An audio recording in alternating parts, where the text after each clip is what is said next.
All right, guys. The last thing in our unit is area and volumes of similar solids. So similarity amongst solids that are similar, both areas and volumes. Similar solids have the same shape and all their corresponding dimensions are proportional. The ratio corresponding linear dimensions of two similar solids is the scale factor. Big word. Okay, we're going to be using scale factor in this lesson. Any two cubes are similar because cubes always have three dimensions and they're all three sides the same, as are any two spheres. So spheres and cubes are always similar. Scale factor, which I will abbreviate as SF, we are going to refer to as A is to B because it's a linear length. Okay? Now, we did some work with this in the first semester, so it shouldn't be totally foreign thinking to you. So in the homework, you're going to be asked, are two rectangular prisms similar? You might think, well, sure, all rectangular prisms are similar, but no, that's not true. You have to check all three dimensions, length, width, and height. And all three of the proportions ratios have to be the same. So what we're looking for in checking the similarity of two rectangular prisms is we want to look at their scale factor. Okay, so if you look at example A, you've got 3, 3, and 2 on the first rectangular prism. It looks like a cube, but it isn't because it's not 6, 6, and 6, or 3, 3, and 3. It's 3, 3, and 2.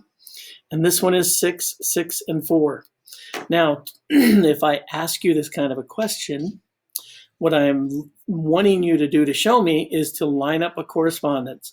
So 3 is to 6, as 3 is to 6, as 2 is to 4. Now, if we reduce all three of these, this is 1/2, this is 1/2, this is 1/2, so 1/2. That means that the scale, they are similar. That means that they are similar. These two solids are similar. And the scale factor of those two solids is 1/2. So what we are saying is A is to B is 1/2. And that's going to be really important as we move forward. So let's check a second one. And I'm just going to highlight the sides, 2, 3, 2, 3, 6, 3. Okay? So 2 is to 3 right here. And 2 is to 3 right here. And 3 is to 6 right here. Well, the first two are 2/3, and this one actually equals 1/2. So no, not similar. Okay? They are not proportional, so they are not similar. That's all there is to checking to see if two solids are similar. Okay? So, area and volumes of solids. Areas and volumes of solids.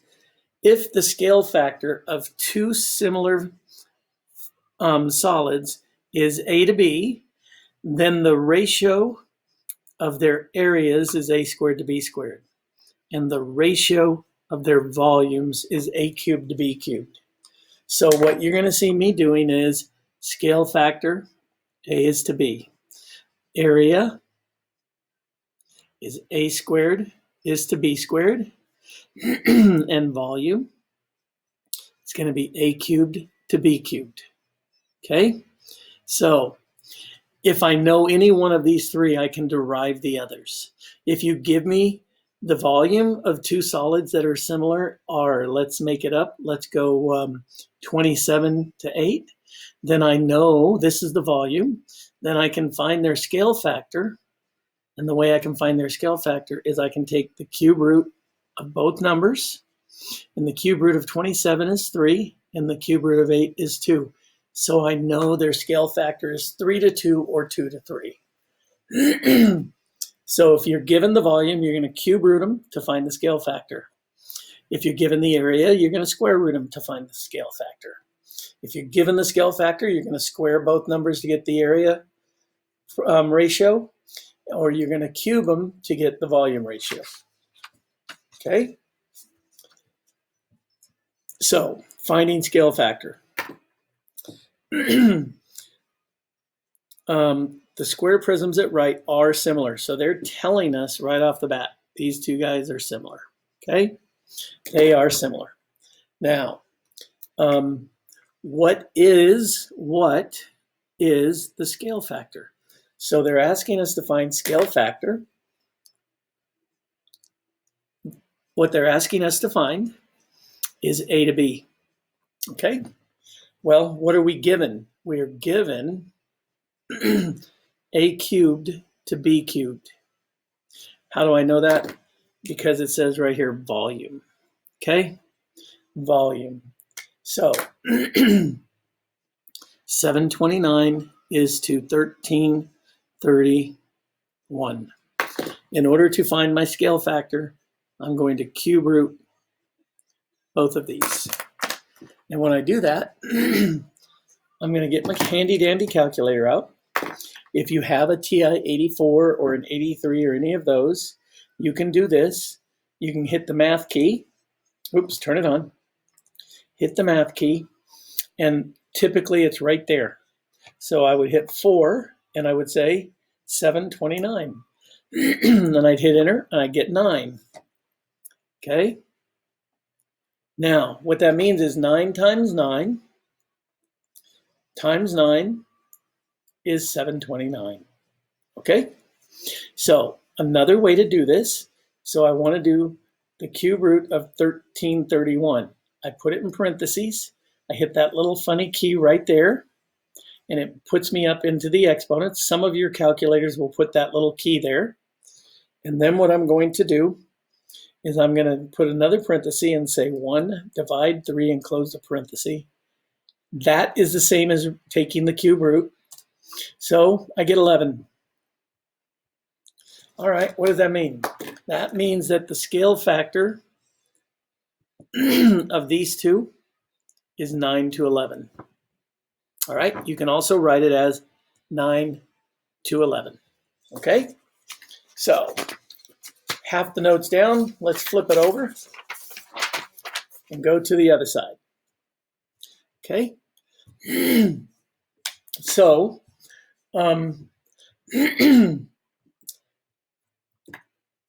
using scale factor, the lateral areas of two similar paint cans, so the lateral areas, keyword areas, okay? Keyword areas, A squared to B squared, because it's area, are 1019 and 425 centimeters squared. The volume of the smaller can, so now they're telling me the volume of the smaller can is 1157 centimeters cubed. So let's start with what they gave us, A squared to B squared. So I know that A squared to B squared is equal to, we'll put the small one on top, 1019.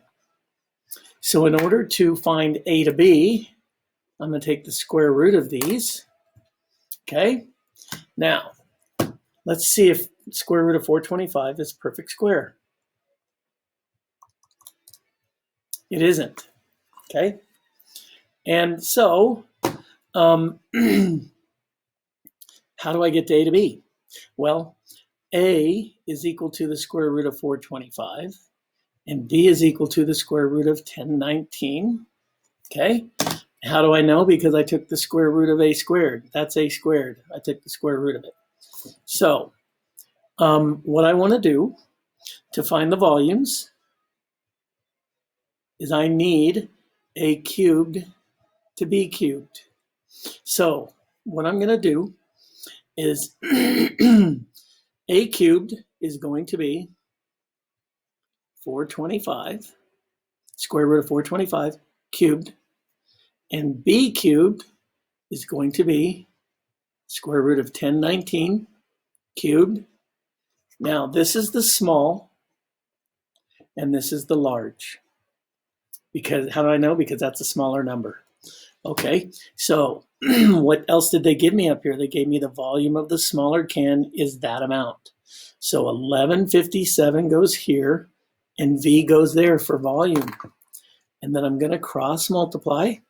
When I do so, I get the the square root of 1019 cubed times volume equals, oops, my mistake. I wrote the wrong number in there. So bad. So sorry.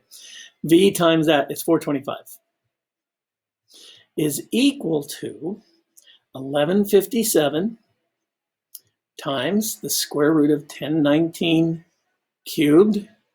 Then I'm going to divide both sides by the square root of 425 cubed and the square root of 425 cubed to find my volume of my larger can. So I'm just going to take my calculator, okay, and I'm going to get a clean screen. I think you can see this. 1157 parenthesis square root 1019. Get out from under the square root, hit that key and cube it. Then I'm going to divide that by parenthesis second square root 425. Raise that to the third power. Oh, nope, I'm going to fix that.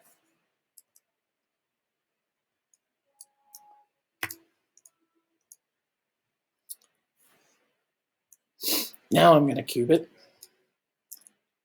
I don't think that's a problem. 2. It's a problem. So I got to redo it. Okay.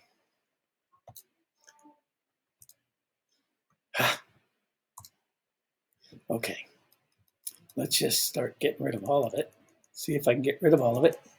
Nope. Why is that a problem? Okay, we're going to start over. 1157 parenthesis second square root 1019. Get out from underneath this time. And then I'm going to cube it. That's cubing it. Remember, yours might have that little funny number and then that. But then I'm going to hit divide. And I'm going to use parenthesis second square root 425. Get out from underneath. Put a parenthesis around it. And now I get the right answer finally. So 4,295.5. And we were using centimeters squared. So the volume of the larger is 4,295.5. The smaller was 1157. So my numbers make sense. This is much bigger than that. Okay? So that's how we work backwards. We worked backwards given area, a squared to b squared, to get a to b. Then we cubed a and b. Okay? All right. Now, in this problem, it's very important that I rewrite this because you can't see it. 480 inches. 480 inches. If you divide that by 12, I'm just thinking about this. This is an actual building that looks like a milk bottle. If I divide that by 12 inches, it's 40 feet tall. It's actually equal to 40 feet in length. But we don't want that. I'm just telling you, that's 40 feet tall. So let's read our problem. A bottle that is 10 inches high and holds 34 ounces of milk. A bottle that is 10 inches high holds 34 ounces of milk. The sandwich shop over here on the right is shaped like a milk bottle. To the nearest 1,000 ounces, how much milk could the building hold? And they tell us the scale factor is 1 to 48, but they didn't need to tell us that. Let me tell you why. They gave us enough information with this guy and with that guy. So if I wanted to find the scale factor, I would just do 10 inches is to 480 inches, and I'd reduce it, and I would get 1 to 48. And there's your scale factor, okay? So the question is that you need to answer is, what am I looking for? Okay? And what I'm bringing that up for is you have to deduce it from that piece of the information, okay? Well, are we looking for area or volume? Because I know it's not scale factor, I have scale factor. So is that area or is that volume? Ounces implies volume. Ounces, volume, okay? All right, so A to B is 1 to 48, right? Oh, I gotta move that up. A to B is 1 to 48. So A cubed to B cubed is equal to 1 to, handy dandy calculator, 48 raised to the third, 110,592, 110,592. I need that because what I now know is 1 is to 110,592 as 34 ounces is to, I don't know, ounces, volume. Okay, so cross multiply, you get volume of that thing. How many ounces would it hold? Let's do that. Times 34, 3 million, no, let's see. Yeah, 3,760,128 ounces. Now, it's set up here in our directions. Be careful on Math Excel, to the nearest 1,000 ounces. So what am I going to say? 3,760,000 ounces. That's to the nearest thousands. Okay? And there endeth the lesson. So disregard this if you printed this off. You're going to do 11.7, practice worksheet G. What's the title of this lesson? It is areas and volumes, area and volume of similar solids. Now, please do me a favor. I want you to complete the work, complete this work. Then I want you to use Genius Scan. If you have not put this app on your phone, do it. It's a really good app. I'm using it myself. That's how good it is. If it's good enough for me, it's good enough for you, by the way. And this one's pretty good. So use that, upload it to your computer, and then upload it to Schoology and send it back to me. Thank you very much. See you next time.